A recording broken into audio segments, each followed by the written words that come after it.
ಇನ್ನು ಮುಂದೆ ನಿಮ್ಮ ನೆಚ್ಚಿನ ಧಾರಾವಾಹಿಗಳ ಫುಲ್ ಎಪಿಸೋಡ್ಗಳು ಸನ್ ನೆಕ್ಸ್ಟ್ ಆಪ್ನಲ್ಲಿ ಮಾತ್ರ. ಈ ಮದ್ವೆ ತಪ್ಸೋ ಭಾರ ನಾನೊಬ್ಳ ಮೇಲೆ ಇದೆಯಾ ಈಗ?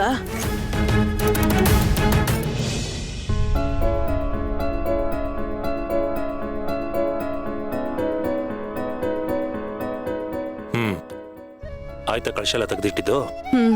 ಎಲ್ಲ ಆಯ್ತು. ನಾಳೆ ಬೆಳಗ್ಗೆನೆ ಪೂಜೆ ಪುನಸ್ಕಾರ ಏನೇನೋ ಇರುತ್ತೆ. ನಾಳೆನೆ ಹಳದಿ, ಆಮೇಲೆ ಗೌರಿ ಪೂಜೆ ಎಲ್ಲಾನು ಇರುತ್ತೆ. ಆಮೇಲೆ ಲಾಸ್ಟ್ ಮೂಮೆಂಟ್ ಅಲ್ಲಿ ಕಷ್ಟ ಆಗುತ್ತಲ್ವಾ, ಅದಕ್ಕೆ. ಅಯ್ಯಯ್ಯೋ ಸರ್, ಅರ್ಶನ ಕೊಟ್ಟೋದನ್ನೇ ಮರ್ತ್ಬಿಟ್ಟೆ ಸರ್. ಇರಿ, ಕೊಟ್ಟಿಟ್ ಬಂದ್ಬಿಡ್ತೀನಿ. ಏ ಸೇವಂತಿ ಸುಮ್ನಿರು, ಅದನ್ನೆಲ್ಲ ನೀನೇ ಮಾಡ್ಬೇಕಾ? ಮತ್ತೆ ಇನ್ಯಾರು ಮಾಡ್ತಾರೆ? ನಮ್ ಭಾವನ್ ಮದ್ವೆ, ನಾನ್ ತಾನೇ ಖುಷಿಯಾಗಿ ಓಡಾಡ್ಕೊಂಡು ಎಲ್ಲ ನೋಡ್ಕೋಬೇಕು. ಒಂದಿಷ್ಟೇ ಇಷ್ಟ ಅರ್ಶನ ಕೊಟ್ಟೋದಕ್ಕೆ ಎಷ್ಟು ಮಹಾ ಹೊತ್ತಾಗ್ಬಿಡತ್ತೆ.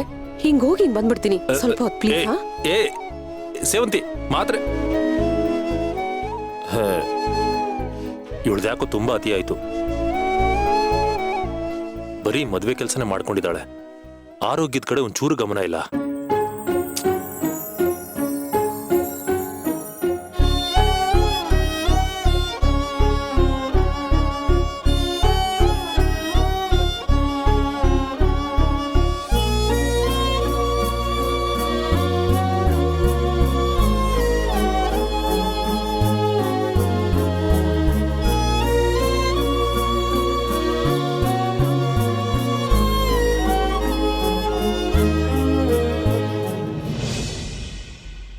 ಸರ್, ಮಲ್ಕೊಂಡ್ಬಿಟ್ಟಿದ್ರಾ?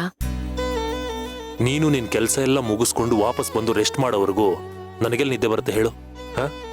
ಆಯ್ತಾ ನಿನ್ ಕೆಲಸ ಎಲ್ಲ, ಅಥವಾ ಇನ್ನೂ ಏನಾದ್ರೂ ಬಾಕಿ ಇದೆಯಾ? ಆಯ್ತು. ಸರಿ, ಈ ಕಡೆ ಬಾ, ಕೂತ್ಕೋ ಬಾ.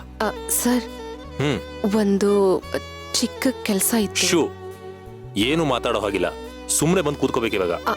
ಕೂತ್ಕೋ ಕೂತ್ಕೋ, ಸುಮ್ನೆ ಕೂತ್ಕೋ. ಅಯ್ಯೋ ಬಿಡಿ ಸರ್, ಏನಿದು? ಬಿಡೋ ಮಾತೇ ಇಲ್ಲ. ಅದೆಂತ ಇಂಪಾರ್ಟೆಂಟ್ ಕೆಲಸ ಇದು, ನಾನಂತೂ ಇವಾಗ ಬಿಡಲ್ಲ. ಸೇವಂತಿ, ನೀನಿನ್ನು ಬೆಡ್ ರೆಸ್ಟ್ ಅಲ್ಲಿ ಇರ್ಬೇಕಾದವಳು. ಅದು ಅಲ್ಲದೆ ಟೈಮ್ ಬೇರೆ ಆಗಿದೆ, ಮಾತ್ರೆ ಕೂಡ ತಗೊಂಡಿಲ್ಲ. ನೆನ್ಪಿದ್ಯಾ ನಿನ್ಗೆ? ಸರ್, ಒಂದ್ ಚಿಕ್ಕ ಕೆಲಸ ಅಷ್ಟೇ. ಏನು ಇಲ್ಲ, ಈಗ ಸುಮ್ಮನೆ ಮಾತ್ರೆ ತಗೋಬೇಕು ಅಷ್ಟೇ.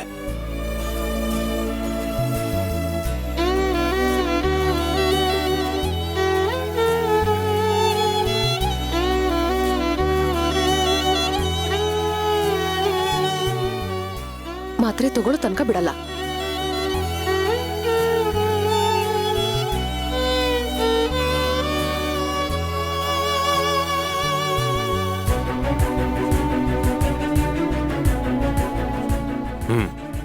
ಮಲ್ಕೋ ಬಾ. ಸರ್, ಎಲ್ಲೂ ಹೋಗೋ ಹಾಗಿಲ್ಲ, ಮಲ್ಕೋ. ಕೆಲ್ಸ ಏನಿದ್ರು ಮನೆಯವ್ರು ನೋಡ್ಕೋತಾರೆ. ಬಾ.